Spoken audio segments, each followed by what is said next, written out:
you for being here. My name is Joseph Pluff, and this is my thesis defense. The title of my study is Evaluating the Impact of a Zero-Tolerance Cell Phone Policy on Student Engagement, Behavior, and Academic Performance, a qualitative study of teacher perceptions. This work was supported by my thesis chair, Dr. Irma Fernandez, and committee member, Dr. Sarah Trueblood.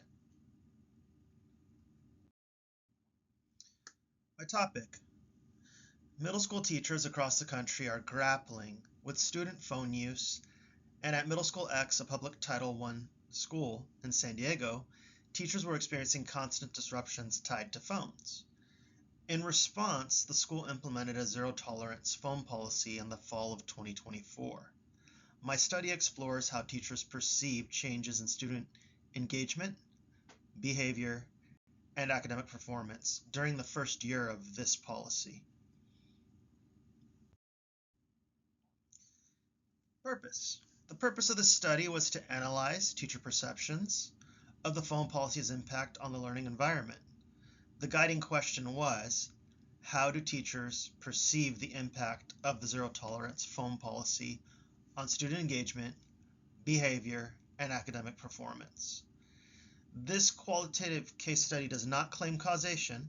Instead, it explores patterns and correlations grounded in teacher voices and site-level data. So the scope. This was a single-site case study conducted at Middle School X. The research compares 2 school years, 2023-2024, before policy, to 2024-2025, after the full implementation of policy.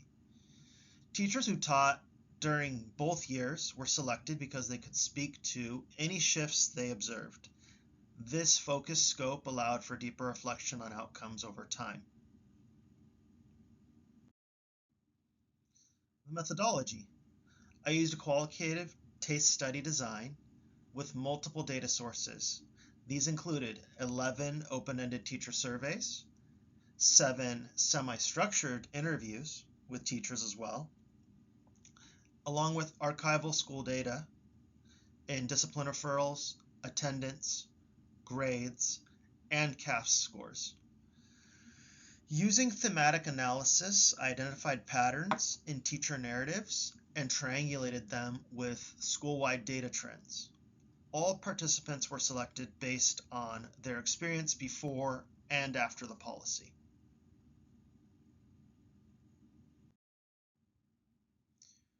Regarding results, 4 major themes emerged from the teacher data. Fewer disruptions. Teachers reported far fewer interruptions caused by phones. Classroom flow improved as students stopped texting, gaming, or scrolling during instructional time. Along with improved focus, teachers described stronger attention spans and more time on task. Students were more alert and present in class. Also experienced was higher quality work. So academic output improved, more assignments were completed, and assessment performance increased. We also had stronger peer collaboration seen. So group work became more effective without phones as a barrier. Students worked together and engaged more authentically with one another. These qualitative findings were supported by the school level data. So we have some quantitative trends. Phone-related referrals dropped by 71%. Both ELA and math DNF rates dropped by 14%. CAASPP scores rose by 8% in ELA and math, and then chronic absenteeism declined by nearly 5%. As one teacher shared, we got our classrooms back, but we can't forget those who still need support.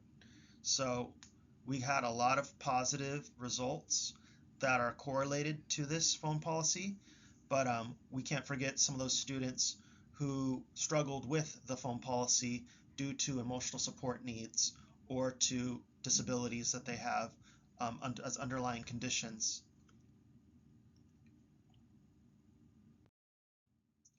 Some recommendations My recommendations fall into 3 levels. I did the micro, school level, immediate, the long-term, sustainability and iteration, and then the macro, the district and policy level implications. So let me run across them for you. Essentially, at that micro level, it's about delivering site-wide professional learning on equitable enforcement, integrating trauma-informed accommodations for students with IEPs or emotional needs, and launching multilingual family engagement campaigns to build understanding and support. For long-term, in the center column, I want to talk about creating structured feedback loops using staff reflection and grade level surveys, aligning teacher preparation with UDL and inclusive discipline frameworks, prioritizing flexibility and responsiveness for students needing accommodations. Then at the final macro level, I want to advocate for flexible district guidelines, not a one-size-fits-all. Include teachers, students, and families in the policy design and do PD planning. Use disaggregated data to ensure equity remains central in the future phone policies.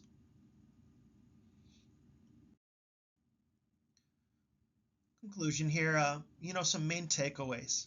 There was a clear correlation between the policy and improved student engagement, academic task completion, and behavior.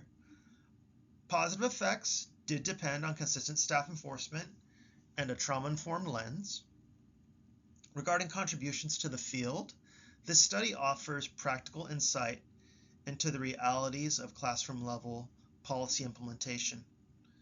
Teacher voices served as the bridge between district policies and student outcomes. As one participant stated, let's continue refining this policy with students and families in mind. Some additional information. We had some challenges and limitations. The study focused on one school and 1 year only, so that's limiting. Enforcement was not consistent across all classrooms. So, some teachers were stricter, others were more lax. Some students relied on their phones for emotional regulation and language translation, especially, or family contact that was important to them. As a qualitative study, some findings reflect teacher perceptions, not causation, right? So insights and next steps. Policy alone is not enough. Supports, accommodations, and clear communication are essential. Future research should include student and family voices, right? Schools can build on this work by combining policy enforcement with trauma-informed practices.